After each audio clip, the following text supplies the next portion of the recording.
Pilipinas, it's time for Family Feud. Let's meet our two teams. Mga laging palaban, Team Karate. Mga mabilis at matibay, Team Athletics. Please welcome our host, ang ating kapuso, Ding Dong Dantes.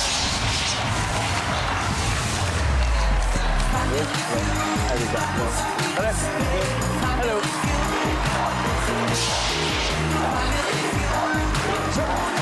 Agnes. Hello. Paul. Alice.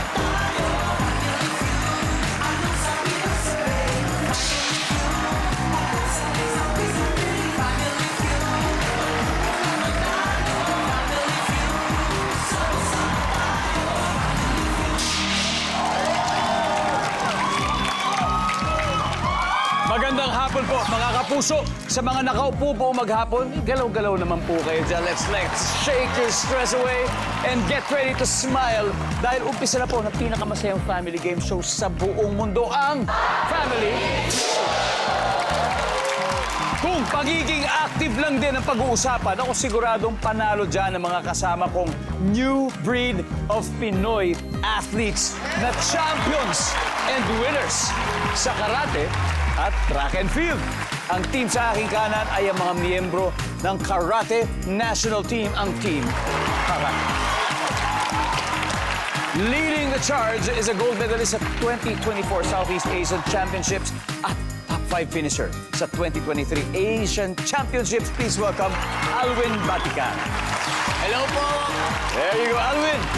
Next up, bronze medalist sa 2022 SEA Games.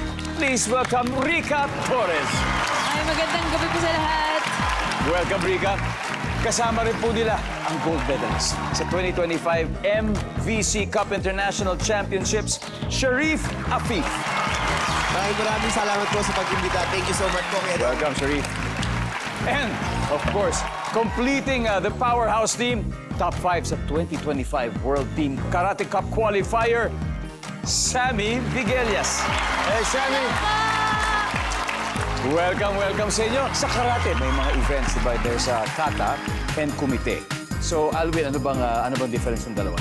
Sa kata po, ito po yung performance po wherein you perform a sequence of movements.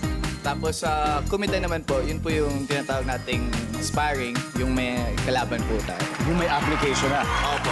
Pwede bang makakita kami ng demonstration ng kata at kumite? Ano gusto niyo unahin? Una na po yung kata po, yung form. Kata muna. Okay, kata. Woo!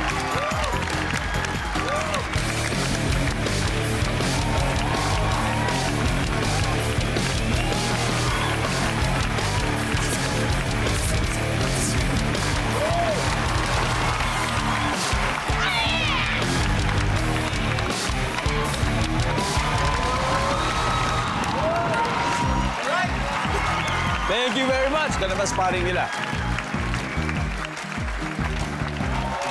Kumite.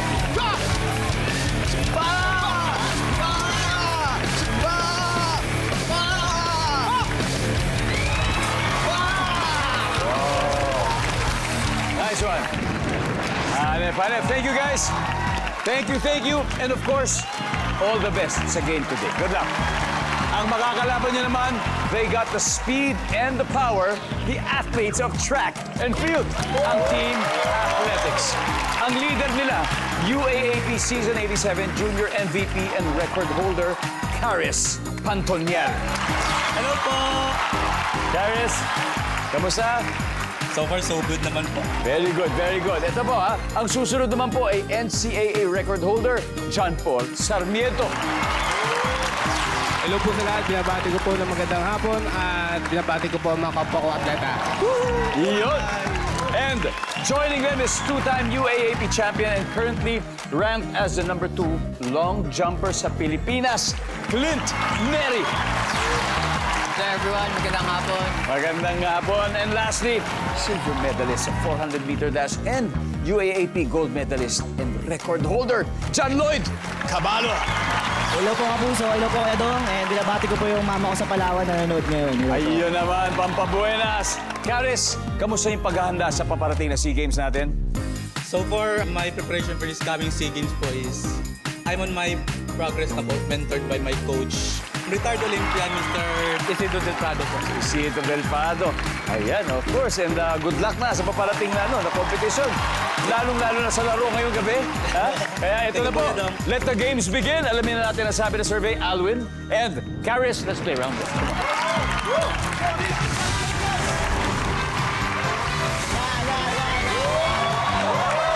Gentlemen, kamay sa mesa. Okay. Top 6 answers are on the board. Nag-survey kami ng 100 Pinoy.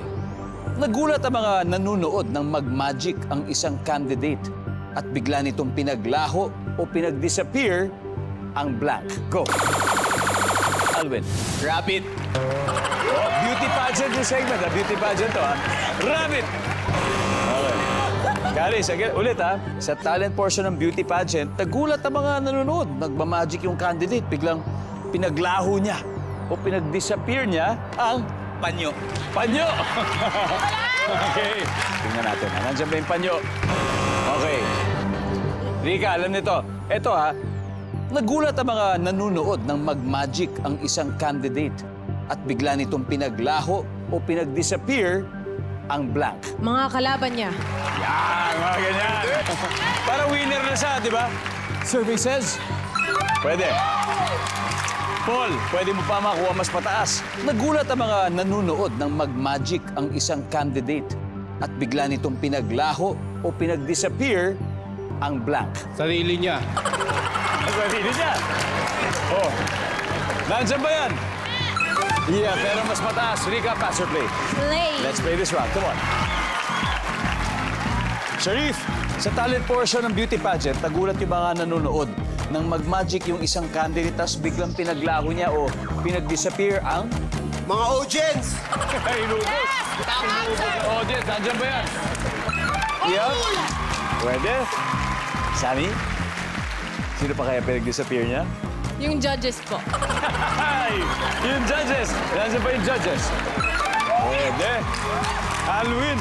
Again, nasa talent portion ng beauty pageant, ha? Nagulat yung mga tao, nag-magic siya. Tapos pinag-disappear niya ang... Damit. Kung mga damit! Wala nang biglang suot ang mga damit. Wow! Isa na lang. May top answer pa, Rika. Ito yung scenario. Talent portion. Beauty pageant. Nagulat yung mga nanonood. Biglang yung candidate, pinaglaho niya ang... Venue? Grabe naman. Nawala silang lahat. Nandiyan ba yung venue? Wala daw si venue. Sharif, pinaglaho ang... Katawan niya. Saan na rin yun? Okay. Athletics, handle na kayo? Okay, Sammy, one more chance. Again, ha? Imagine, talent portion. So, beauty pageant. So, sabi niya, magmamagic siya. Biglang pinaglaho niya. Yung host po. Kasi sila yung magkatapat eh. Yung host. Di ba? Sila yung magkatapat. Opo. Sabi niya, ang host. Pag tama to, wala na kayong 5,000, maglalaho ako. Nandyan ba ang host?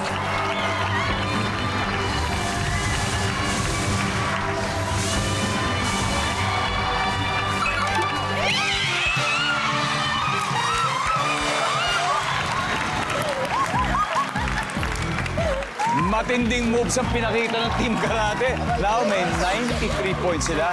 Okay lang yan. Team Athletics, may 3 rounds pa naman tayo. So, okay lang. Chill lang po kayo dyan. Welcome back! Nanonood pa rin po kayo ng Family Feud. 2 teams ng national athletes po ang naglalaban ngayon. Lumalamang ang Team Karate. May 93 po sila. Ang Team Athletics naman ay wala pang puntos. Kaya this time, magtatapat na sina Rika at Paul. Let's play round 2.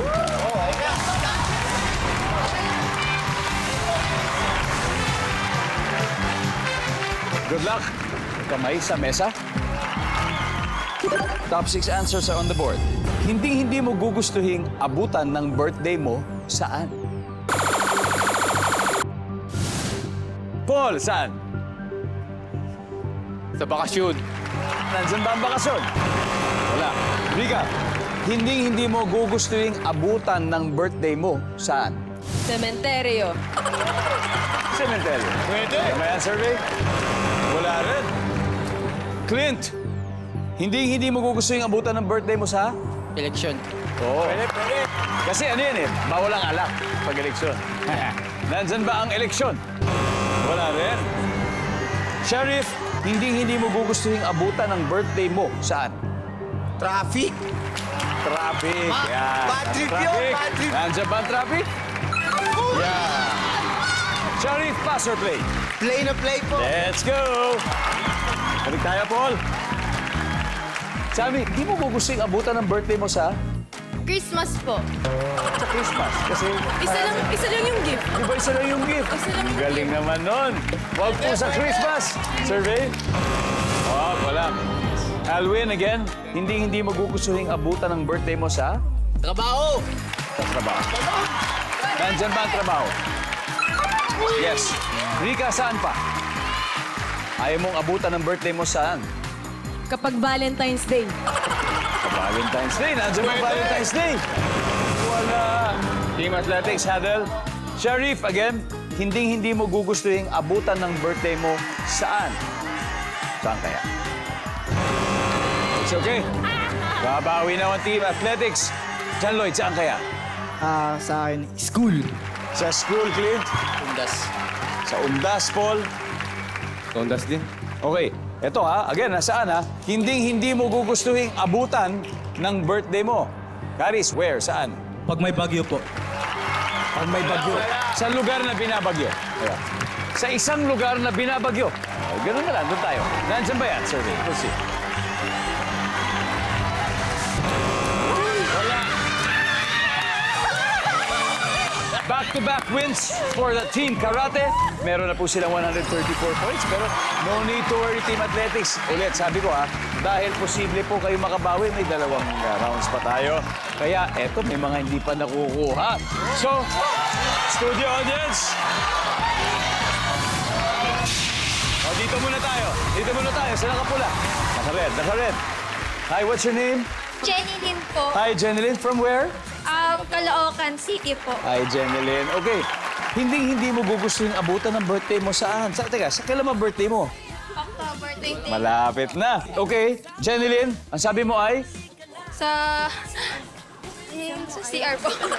Sa CR. O, tignan natin. CR. Nandiyan may CR? Wala. It's okay.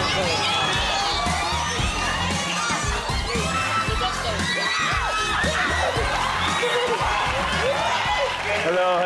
Hi, what's your name? Kim po. Kim. Oh, kailan birthday mo, Kim? July 25 po. Bahaan po. Ganito po yung bahaan. Pag ganon? Teka, saan ka ba? Sa Tansa po, Nabotas. Sa Nabotas. Opo. Sa Nabotas. Okay. Hindi mo gugustuhin abutan ng birthday mo. Saan? Hospital! Nandyan po ba ang ospital? Top answer! Woo! Congratulations. Ayan.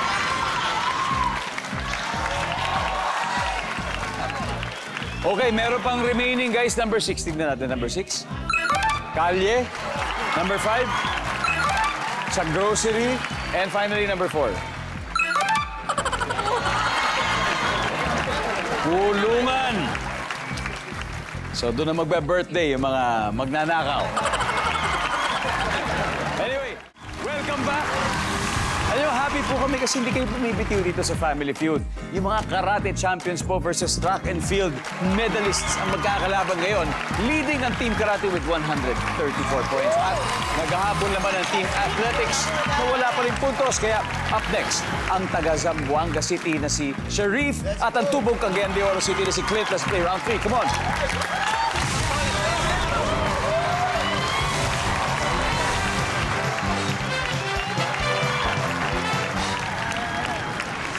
Karate versus long jumper, kamay sa mesa. Top 6 answers on the board. Saan karaniwang makakakita ng isang grupo ng mga lalaking teenager? Sharif. Sa bilyaran. Sa bilyaran. Nandiyan po ba ang bilyaran? Oh, wala. Eto, Clint, Sansa, saan karaniwang makikita ang isang grupo ng mga lalaking teenager? Club. Like a disco club. Disco? Yeah, disco. Luma. Like a club, dance club. Clubbing. Clubbing. Club! Uy, wala. Sammy, saan karaniwang makikita ang isang grupo ng mga lalaking teenager? Basketball court. Basketball court. Survey, nandyan ba yan? Top answer. Sammy, pass or play? Play Pass or po. play? Okay, let's go. Let's go. Let's play. Balik na tayo. Sharif.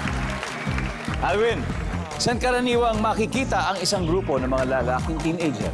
Sa school. Siyempre, nandyan ba ang school?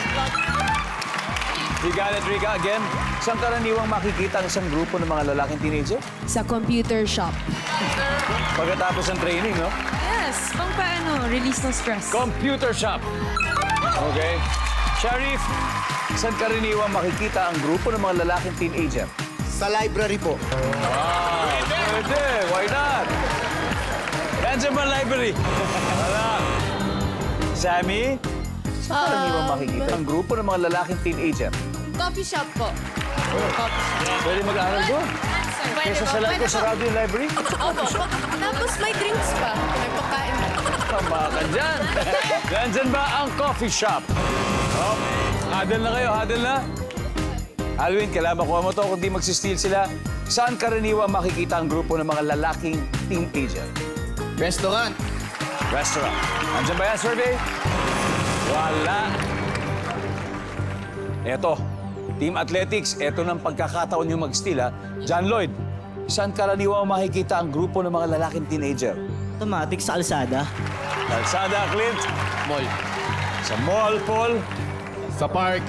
Sa park. Karis, iba-iba, pero isang tamang sagot lang ang kailangan natin. Saan to? Kalsada po. Calzada. Ha? Eto na kaya ang inaantay natin. Lucy.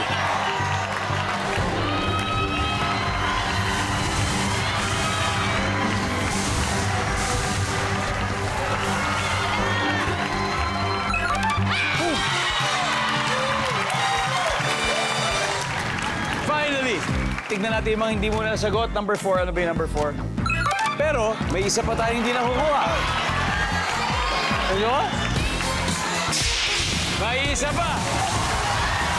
Ha? Hindi na. Easy, easy. O, sige na. Okay. Okay na. Dito sa. Pare. Okay. What's your name? John Alfred po. John. Opo. Okay, John. Ilan taon ka na, John? 18 po. Ito, Magna-19 sa December. Ito, ako sigurado. Ikaw sigurado naman na ito. Saan karaniwang makikita ang isang grupo ng mga lalaking teenager? Isa na lang to. Sa bar po! Sa bar! Sinagot na kanina yun. Tingnan natin, ha? Wala. You. Yeah. Okay. Okay, last ha, last. Last chance. Saan makikita ang isang grupo ng mga lalaking teenager? What's your name? Sheila po. Sheila. Kaya mo yan. Saan? Sa mall po. Madalas ka ba sa mall? Opo. Nakikita mo sila doon? Yes po. Nandyan ba ang mall? Yes!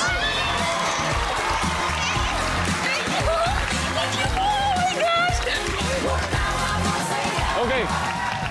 Now, after 3 rounds, lumalamang pa rin ang Team Karate 134, pero may 100 points na kayo. Kaya ang intense na triple points round mangyayari sa pagbabalik ng Family Feud. Welcome back. Alam niyo, dito po sa Family Feud, solid po ang laban ng ating young Filipino athletes. Kasing solid po ng suporta from our viewers na nanunood dyan sa Banate, Iloilo. Thank you po.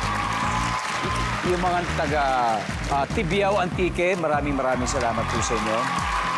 Tungawan, Zamboanga, thank you very much. San Mariano, Isabela, nako, maraming salamat. Sa Smuan, Pampanga, thank you very much.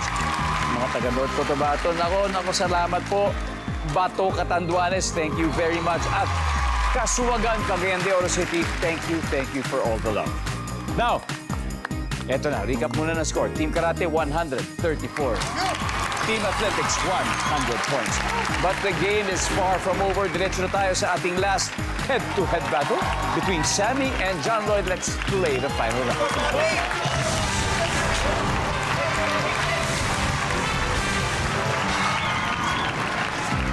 Alright? Okay. Kamay sa mesa. Top 4 answers ito. Ang K9 units o trained dogs ay sinanay para makadetect o makaamoy ng blank. John Lloyd. Droga. Ano talaga? Dinaan sa bilis. Nandiyan ba ang druga? Kaya pa. Meron pa. Ang K9 units o trained dogs ay sinanay para makadetect o makaamoy ng... Bomba po. Nandiyan ba ang bomba? Top answer. Sammy. Play po. Play. Pass. Play? Play. Let's go play this round. Come on. Ito na. Alwin. Dalawa na lang. Tapos na ang game, Alwin. K9 units or trained dogs ay sinasanay o sinanay para makadetect ng Tao. be specific. Kriminal. Kriminal. Nandiyan ba ang kriminal? Wanted. Uy! Teka. Patapusin na ba natin o wag muna? I'll try. Okay. Baka may gusto ko muna batiin before answering? Hello po sa mga coaches namin and teammates namin and sa president po ng federation namin, si Xian Lim. There you go. Okay. Ang K9 units o trained dogs ay sinasanay para makadetect o makaamoy ng Pagkain. pagkain. Nandiyan ba pagkain? Walang pagkain. Sorry. Makaamoy ng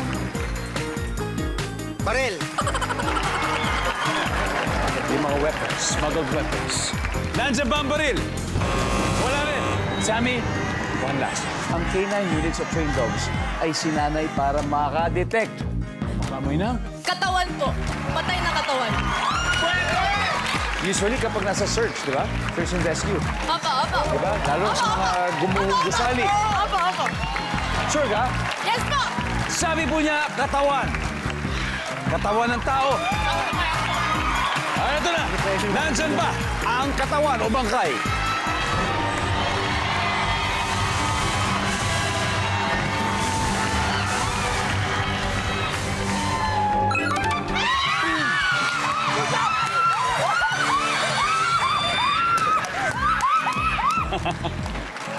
Wow! Ang ating final score, Team Karate, 434. Team Athletics, 100 points. Thank you, guys. John Lloyd, maraming salamat. Kaya. Phil, salamat po sa inyo. Paul, Caris, thank you. Mabuhay kayo at more power. Palakpakan po natin. May 50,000 pesos kayo. At siyempre, Team Karate. Ito na, sino maglalaro? I need 2 players. Ako po, pati si Sammy. Okay, let's go. Let's do it. Nanonood pa rin po kayo ng Family Feud. Kanina, nanalo ng 100,000 pesos sa Team Karate at kasama natin si Alwin. Siya ang first player dito sa... Pwede sila mag-uwi ngayon ng total cash prize of 200,000. At may 20,000 din ang napiling charity. Anong napili niyo, Alwin? Napili po naming charity is yung Karate Philippine Sports Foundation Incorporated. Para po sa grassroots program. There you go. There you go. Good luck. Give me 20 seconds on the clock. On a scale of 1 to 10, 10 being the highest, gaano kasarap ang tindang halo-halo sa kanto? 6. Trabaho may kinalaman sa batas. Senator. Anong binili sa grocery ang dapat ilagay agad sa ref? Karne. Ano ang dapat na curfew ng isang 16 years old? 10 p.m. Name something na inilalagay sa envelope. Pera. Let's go, Alvin. So, scale of 1 to 10, gaano pa kasarap yung tindang halo-halo sa kanto? Sabi mo 6. Sabi na service sa 6 ay. Yeah. Trabaho may kinalaman sa batas, senador, sabi mo. Sabi ng survey. Nice one. Anong binili sa grocery? Dapat ilagay agad sa rep. Karne. Ang sabi ng survey natin. Wow. Ano mga dapat na curfew sa isang 16 years old? Sabi mo 10 p.m. Ang sabi ng survey natin. Wild. Something na inilalagay sa envelope. Sabi mo pera. Ang sabi ng survey. Answer. Mainam. Thank you, Alwin. 66 to go. Let's welcome back, Sammy. Hey, Sammy. May good news ako sa'yo. Si Alwin ay mga 130 po lang nakuha. 66 na lang. Talaga po? Isang hininga mo lang yan, tapos na. Hindi nga ba kasi? You got it, you got it. Ito na. I can feel it. Okay? At this point, makikita na ng viewers sa sagot ni Alwin. Give me 25 seconds on the clock. Ito na. On a scale of 1 to 10, 10 being the highest, gaano kasarap ang tindang halo-halo sa kanto? 8. Trabahong may kinalaman sa batas. Lawyer. Anong binili sa grocery ang dapat ilagay agad sa ref? Gatas. Ano ang dapat na curfew ng isang 16 years old? 10 p.m. 9 p.m. Name something na inilalagay sa envelope. Letter. Let's go, Sammy.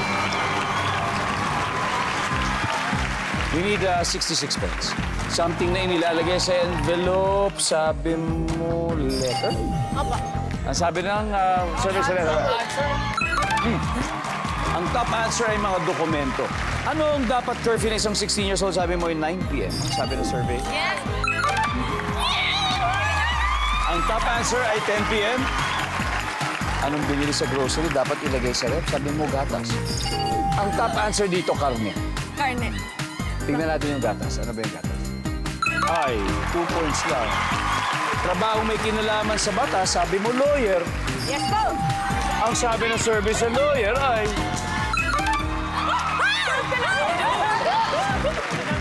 Ang top answer, alam niyo kung ano, ay pulis. Kasi nagpapatupad ng batas.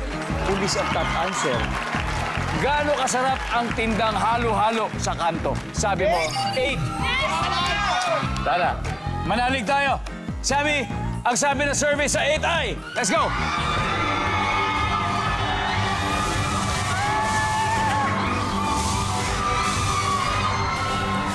Yes, top answer! Nice one, Sammy. Nice one, Sammy. Congratulations, Team Karate. You have won a total of 200,000 pesos. Tara, Team Athletics, dito tayo. Let's go, Sammy. Wow! Guys, sa inyo rin, maraming salamat. Thank you for being here. Alam niyo, sa paparating po na SEA Games, suportahan po natin ang Philippine delegation.